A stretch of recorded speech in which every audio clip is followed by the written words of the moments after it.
लगातार मंत्री साहबान पहुंच रहे हैं तो रिपोर्टां तैयार की जा रही हैं, आज ही पहुंचे ने की हालात देखे ने किसानों ने की मंगा ने की गलबात।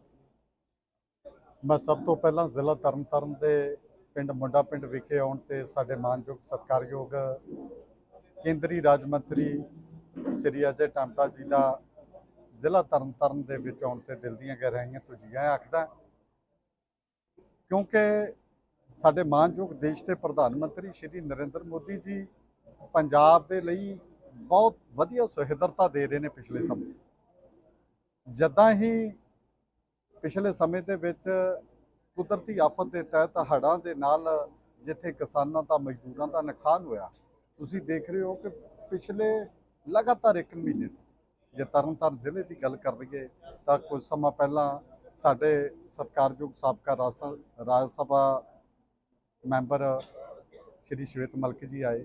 ਫਿਰ ਉਸ ਤੋਂ ਬਾਅਦ ਸਾਡੇ ਬਹੁਤ ਹੀ ਸਤਿਕਾਰਯੋਗ ਸਾਡੇ ਰਾਸ਼ਟਰੀ ਕੇਂਦਰੀ ਕਿਸਾਨ ਮੋਰਚਾ ਦੇ ਪ੍ਰਧਾਨ ਸਾਹਿਬ ਸਾਡੇ ਕੋਲ ਆਏ। ਆ ਕੁਝ ਦਿਨ ਪਹਿਲਾਂ ਹੀ ਸਾਡੇ ਕੇਂਦਰ ਦੇ ਰਾਜ ਮੰਤਰੀ ਸ਼੍ਰੀ ਬਾਗੀ ਰਾਜ ਚੌਧਰੀ ਜੀ ਆਏ ਤੇ ਅੱਜ ਉਚੇਚੇ ਤੌਰ ਤੇ ਸਾਡੇ ਕੋਲ ਸਤਿਕਾਰਯੋਗ ਸ਼੍ਰੀ ਅਜੇ ਟਾਂਟਾ ਜੀ ਪਹੁੰਚੇ ਨੇ, ਕਿਉਂਕਿ ਕੇਂਦਰ ਵੱਲੋਂ ਪਿਛਲੇ ਲੰਬੇ ਸਮੇਂ ਤੋਂ ਜਦੋਂ ਵੀ ਕੋਈ ਕੁਦਰਤੀ ਆਫਤ ਪੰਜਾਬ ਦੇ ਵਿੱਚ ਆਈ ਹੈ, ਪੈਕੇਜ ਵੱਲੋਂ ਰਾਹਤ ਵੱਲੋਂ ਕਰੋੜਾਂ ਰੁਪਈਆ ਦਿੱਤਾ ਗਿਆ ਪੰਜਾਬ।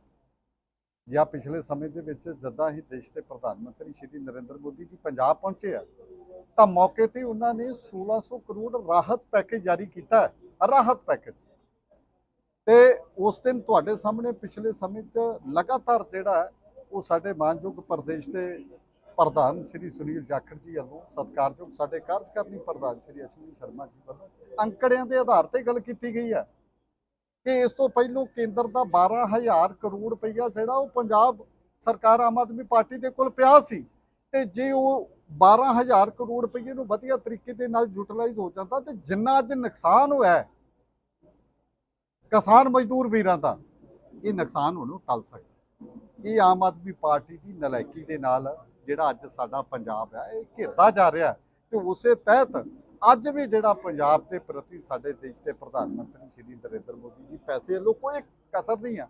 ਮਾਨਯੋਗ ਸਾਡੇ ਮੰਤਰੀ ਜੀ ਨੇ ਤੁਹਾਡੇ ਮਾਧਿਅਮ ਰਾਹੀਂ ਦੱਸਿਆ ਕਿ ਜਿਹੜਾ ਪੈਸਾ ਦਿੱਤਾ ਉਹ ਖਰਚ ਤਾਂ ਕਰੋ, ਖਰਚ ਕਰਕੇ ਜਨਤਾ ਦੇ ਵਿੱਚ ਦੱਸੋ ਕਿ ਆਹ ਕੇਂਦਰ ਵੱਲੋਂ ਜਿਹੜਾ ਦੇਸ਼ ਦੇ ਪ੍ਰਧਾਨ ਮੰਤਰੀ ਸ਼੍ਰੀ ਨਰਿੰਦਰ ਮੋਦੀ ਜੀ ਵੱਲੋਂ ਪੈਸਾ ਆਇਆ, ਇੰਨਾ ਪੈਸਾ ਅਸੀਂ ਖਰਚ ਚੁੱਕੇ ਹਾਂ।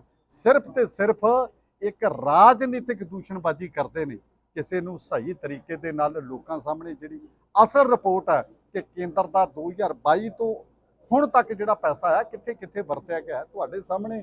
ਜੇ ਮਜ਼ਦੂਰ ਵਰਗ ਦੀ ਗੱਲ ਕਰੀਏ ਕਿ ਬਰਸਾਤਾਂ ਦੇ ਨਾਲ ਪਤਾ ਨਹੀਂ ਗਰੀਬ ਲੋਕਾਂ ਦੇ ਕਿੰਨੇ ਕੁ ਜਿਹੜੇ ਮਕਾਨ ਹੈ ਜਿਹੜੇ ਉਹ ਪ੍ਰਭਾਵਿਤ ਹੋ ਗਏ ਆ। ਪ੍ਰਧਾਨ ਮੰਤਰੀ ਆਵਾਸ ਯੋਜਨਾ ਦੇ ਤਹਿਤ ਕਰੋੜਾਂ ਰੁਪਈਆ ਦੇਸ਼ ਦੇ ਪ੍ਰਧਾਨ ਮੰਤਰੀ ਸ਼੍ਰੀ ਨਰਿੰਦਰ ਮੋਦੀ ਨੂੰ ਪੰਜਾਬ ਨੇ ਭੇਜਿਆ, ਪਰ ਅੱਜ ਤੱਕ ਵੇਖੋ ਕਿ ਅੱਜ ਵੀ ਜਿਹੜਾ ਮਜ਼ਦੂਰ ਆ ਉਹ ਆਪਣੇ ਕੱਚੇ ਮਕਾਨ ਦੇ ਲਈ ਤਰਾਸਦੀ ਕਰ ਰਿਹਾ ਹੈ ਕਿ ਸਾਡਾ ਅੱਜ ਵੀ ਮਕਾਨ ਕੱਚਾ ਹੈ। ਜੀ ਸਰਕਾਰ ਕਹਿੰਦੀ ਸੀ ਕਿ ਅਸੀਂ ਕਿਸਾਨ ਦੇ ਸ਼ੀਆਂ ਤੇ ਹੁਣ ਜੇਕਰ ਕੰਮ ਕਰਾਂਗੇ ਤੇ ਵੋਟ ਮੰਗਾਂਗੇ। ਤਰਨਤਾਰਨ ਦੇ ਵਿੱਚ ਜ਼ਿਮਨੀ ਚੋਣ ਹੋਣੀ ਲੱਗਦਾ ਨਹੀਂ ਜਿੰਨਾ ਕਿਸਾਨਾਂ 'ਚ ਰੋਸ਼ ਹੈ ਕਿਤੇ ਨਾ ਕਿਤੇ ਇਸ ਦੀ ਵੀ ਵੱਡੀ ਆਵਾਜ਼ ਜ਼ਿਮਨੀ ਚੋਣ ਦੇਖਣ ਨੂੰ ਮਿਲ ਸਕਦੀ ਹੈ ਸਰਕਾਰ। ਆਮ ਆਦਮੀ ਪਾਰਟੀ ਸਿਰਫ ਸ਼ਬਦਾਂ ਰਾਹੀਂ ਲੋਕਾਂ ਨੂੰ ਗੁੰਮਰਾਹ ਕਰਦੀ ਹੈ। ਆ ਤਰਨਤਾਰਨ ਜ਼ਿਮਨੀ ਇਲੈਕਸ਼ਨ ਦੇ ਵਿੱਚ ਲੋਕਾਂ ਨੂੰ ਜਵਾਬ ਦੇਣ ਕਿ ਇਹਨਾਂ ਲੋਕਾਂ ਨੇ ਵਾਅਦੇ ਕੀਤੇ ਸੀ। ਅੱਜ ਤਰਨਤਾਰਨ ਦੇ ਵਿੱਚ ਇਲੈਕਸ਼ਨ ਆ ਗਈ ਆ ਤੇ ਉਹ ਵਿਕਾਸ ਕਾਰਜਾਂ ਤੇ ਚੈੱਕ ਦੇਣੇ ਸ਼ੁਰੂ ਕਰ ਦਿੱਤੇ ਆ, ਸਿਰਫ ਤੇ ਸਿਰਫ ਲੋਕਾਂ ਦਾ ਧਿਆਨ ਖਿੱਚਣ ਵਾਸਤੇ। ਤੁਹਾਡੇ ਸਾਹਮਣੇ ਜੇ ਵਿਕਾਸ ਦੀ ਗੱਲ ਕਰੀਏ, ਵਿਕਾਸ ਤਾਂ ਪੂਰੇ ਪੰਜਾਬ ਦੇ ਵਿੱਚ ਪਿਛਲੇ 3.5 ਸਾਲ ਤੋਂ ਨਹੀਂ ਹੋਇਆ। ਆਖਿਰ ਇਦਾਂ ਦਾ ਕੀ ਲੋਕਾਂ ਨੂੰ ਦੱਸਣਾ ਚਾਹੁੰਦੇ ਆ? ਕਾ ਤੁਸੀਂ ਵੇਖਿਆ ਪਿਛਲੇ ਚੰਦ ਦਿਨਾਂ ਤੋਂ ਕਿਤੇ 15 ਲੱਖ ਦਾ ਚੱਕ, ਕਿਤੇ 20 ਲੱਖ ਦਾ ਚੱਕ, ਸਿਰਫ ਤੇ ਸਿਰਫ ਲੋਕਾਂ ਨੂੰ ਗੁੰਮਰਾਹ ਕਰਕੇ ਵੋਟ ਬੈਂਕ ਲਿਆ ਜਾਵੇ। ਲੋਕ ਜਿਹੜੇ ਆ ਉਹ ਭਲੀ ਭਾਂਤ ਸਮਝ ਚੁੱਕੇ ਕਿ ਆਮ ਆਦਮੀ ਪਾਰਟੀ ਨੇ ਪਿਛਲੇ ਸਮੇਂ ਦੇ ਵਿੱਚ ਸਿਰਫ ਤੇ ਸਿਰਫ ਲੋਕਾਂ ਨੂੰ ਗੁੰਮਰਾਹ ਕੀਤਾ, ਲੋਕਾਂ ਦੀਆਂ ਭਾਵਨਾਵਾਂ ਦੇ ਨਾਲ ਖੇਡਿਆ। ਤੁਸੀਂ ਤਰਨਤਾਰਨ ਵਿਧਾਨ ਸਭਾ ਦੇ ਵਿੱਚ ਵੇਖੋ ਯਾਰ ਕਿ ਝਾੜੂ ਦਾ ਜਿਹੜਾ ਉਹ ਤੀਲਾ ਤੀਲਾ ਹੋ ਗਈ। ਇਹਨਾਂ ਦਾ ਅਸਲੀ ਚਿਹਰਾ ਜਿੱਦਾਂ ਦਿੱਲੀ ਦੇ ਵਿੱਚ ਦਿਖਾਇਆ ਗਿਆ, ਲੋਕਾਂ ਨੇ ਦਿਖਾਇਆ, ਉੱਥੇ ਭਾਰਤੀ ਜਨਤਾ ਪਾਰਟੀ ਨੂੰ ਮੌਕਾ ਦਿੱਤਾ ਤੇ ਤੁਸੀਂ ਵੇਖੋ ਇਹਨਾਂ ਦੇ ਝੂਠ ਦਾ ਜਿਹੜਾ ਪਲੰਦਾ ਹੈ ਉਹ ਜਿਹੜਾ ਤਰਨਤਾਰਨ ਵਿਧਾਨ ਸਭਾ ਜ਼ਿਮਨੀ ਇਲੈਕਸ਼ਨ ਦੇ ਦੌਰਾਨ ਝੂਠ ਦਾ ਪਲੰਦਾ ਖੋਲ ਕੇ ਲੋਕ ਝਾੜੂ ਦਾ ਜਿਹੜਾ ਉਹ ਤੀਲਾ ਤੀਲਾ ਕਰਨਗੇ ਤੇ ਦੇਸ਼ ਦੀ ਸਭ ਤੋਂ ਵੱਡੀ ਪਾਰਟੀ ਭਾਰਤੀ ਜਨਤਾ ਪਾਰਟੀ ਦੇ ਕਮਲ ਦੇ ਫੁੱਲ ਨੂੰ ਮੌਕਾ ਦੇ ਕੇ ਆਪਣਾ ਜਿਹੜਾ ਪੰਜਾਬ ਦਾ ਨੀਂਹ ਪੱਥਰ ਰੱਖੇ। चलो बोलो बोलो। हाँ जी मंत्री साहब आज गांव में पहुंचे, तरनतारण के कुछ एरियो में जो दौरा किया है, किस तरीके से किसानों ने मुश्किलें बताई हैं, क्या हालात है? देखिए, जिस प्रकार से पिछले दिनों पूरे देश भर के अंदर डिजास्टर के कारण से, बहुत भारी मात्रा में बरसात होने के कारण से, बादल फटने के कारण से बहुत सारे राज्यों के अंदर बहुत सारा बड़ा नुकसान हुआ है। बहुत सारे लोगों की जानें गई हैं, बहुत किसानों की ज़मीनें बह गई हैं, बहुत सारे घर बर्बाद हो गए हैं। ऐसी स्थिति में हम लगातार पुनर्स्थापित करने का काम हर प्रदेश के अंदर भारतीय जनता पार्टी केंद्र की नरेंद्र भाई मोदी जी की सरकार कर रही है। और जैसा कि आप सबके ध्यान में ही है, चाहे वो उत्तराखंड के धराली क्षेत्र में हुई घटना हो, हरसिल में घटना घटी हो, हिमाचल के मंडी में और जम्मू कश्मीर के किश्तवाड़ा के साथ साथ पंजाब के बहुत सारे जिलों के अंदर आपदा आई है। और हमारे केंद्र के सभी मंत्री और जिन्होंने दौरा करने के बाद लगातार दौरा कर रहे हैं, सर्वप्रथम माननीय प्रधानमंत्री जी ने पंजाब का दौरा करके पंजाब की स्थिति को समझते हुए इस प्रदेश से जो नुकसान हुआ था उस प्रदेश का आकलन करते हुए 1600 करोड़ रुपए का पैकेज पंजाब को दिया है। हम पंजाब को, प्रधानमंत्री जी को बहुत धन्यवाद देना चाहते हैं कि उनके माध्यम से जो आपदा में नुकसान हुआ था उसके लिए आपने हमको, प्रदेश सरकार को पैसा दिया है जिससे लोगों का नुकसान भरपाई हो सके।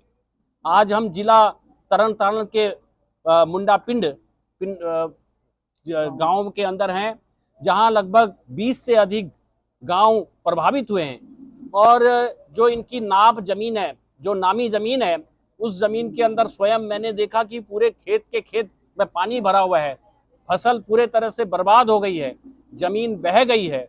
और इसका सबसे बड़ा कारण यहाँ के जो बांध है वो बंद के टूटने के कारण से हुई है। ये पिछले 25-30 साल से ये बंद में हर साल समस्या आती है।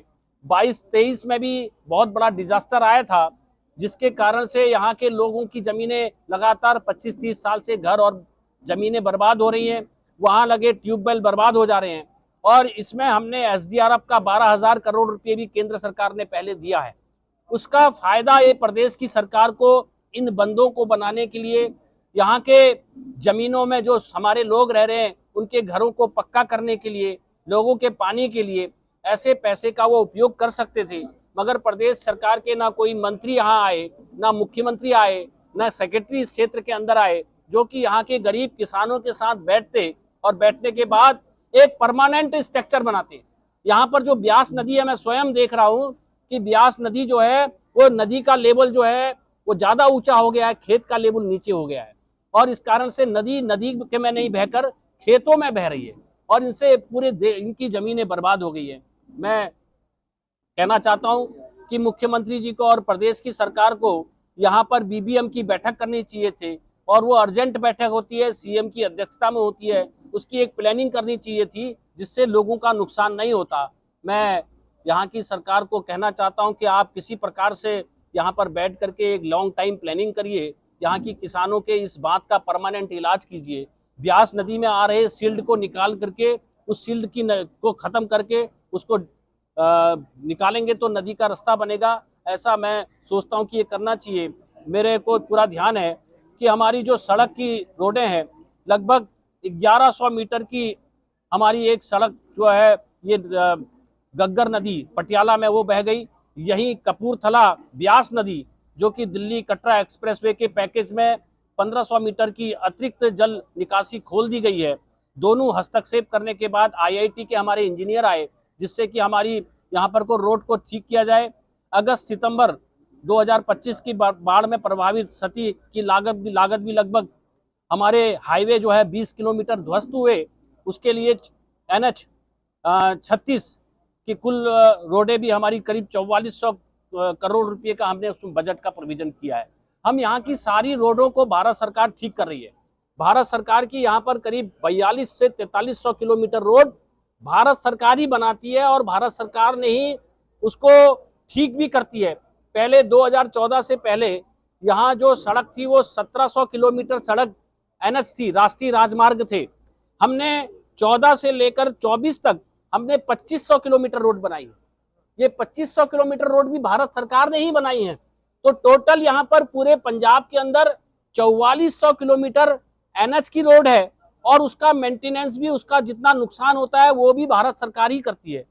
जब सब कुछ हम ही कर रहे हैं, हम मनरेगा का पैसा भी दे रहे हैं, हम किसानों के किसान सम्मान भी दे रहे हैं, हम घर बनाने के लिए प्रधानमंत्री आवास भी दे रहे हैं, घर घर पानी जाए तो जल जीवन मिशन के माध्यम से केंद्र सरकार नरेंद्र भाई मोदी जी पैसा दे रहे हैं, आयुष्मान के माध्यम से गरीब का इलाज भी प्रधानमंत्री जी करा रहे हैं। तो मेरा कहना है, जो किसानों का प्रदेश पंजाब है, जिसकी ये सरकार किसानों ने बनाई है, सबके मिलजुल के बनाई है, उन किसानों के दुख दर्द के लिए आप बंद के लिए बैठना तो करें। आप बैठिए, सरकार इतना, केंद्र की सरकार इतना पैसा दे रही है, उसका परमानेंट इलाज पंजाब की सरकार को करना चाहिए। राज्य सरकार बोल रही है कि हमारे 1600 करोड़ भी कम है सर, और 12,000 करोड़ वो तो हमारे पास आया नहीं सर। पंजाब के लोग जानना चाहते हैं कि बाढ़ पर भी जो ये राजनीति हो रही है। देखिए, हम इतना मैं जरूर बताना चाहता हूं कि जितने भी राज्य हैं, चाहे वो हिमाचल है, हिमाचल को 1500 करोड़ रुपए दिया है, उत्तराखंड को 1200 करोड़ रुपए दिया है, ऐसी हरियाणा को दिया है, 1600 करोड़ रुपया सबसे ज्यादा पंजाब को दिया है।